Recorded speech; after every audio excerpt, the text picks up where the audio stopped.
मुक्ताबाई संस्थांच्या वतीनं दरवर्षी संतश्रेष्ठ ज्ञानोबा राय यांना दरवर्षी राखी पाठवण्याची परंपरा याही वर्षी संस्थानं कायम ठेवलेली आहे। संत ज्ञानेश्वर महाराजांचं जन्मस्थळ असलेल्या आपेगाव येथे संत मुक्ताबाई संस्थानकडून ज्ञानदेवासाठी ज्ञानेश्वर महाराज संस्थान आपेगाव जन्मगावी परंपरेनं राखी अर्पण केलेली आहे।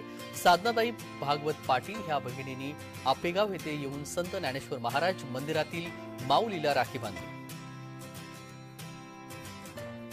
रक्षाबंधन या निमित्तानं आदिशक्ती मुक्ताबाईंच्या समाधीस्थान मेहूण आणि मुक्ताईनगर या दोन्ही संस्थांकडून आज माऊलींच्यासाठी जी राखी आलेली आहे या राखीचा माऊली स्वीकार करत असून आज खरं पाहायला गेलं तर हे प्रतीक म्हणून आलेले नाही, ते साक्षात मुक्ताबाई माऊलींच्या राखी बांधण्यासाठी आलेले आहे। याचे जर भाव पारमार्थिक आध्यात्मिक अनुभवायचा असेल तर माऊलींच्या चेहऱ्याकडे पहा, तुम्हाला ते लक्षात येईल। आज माऊली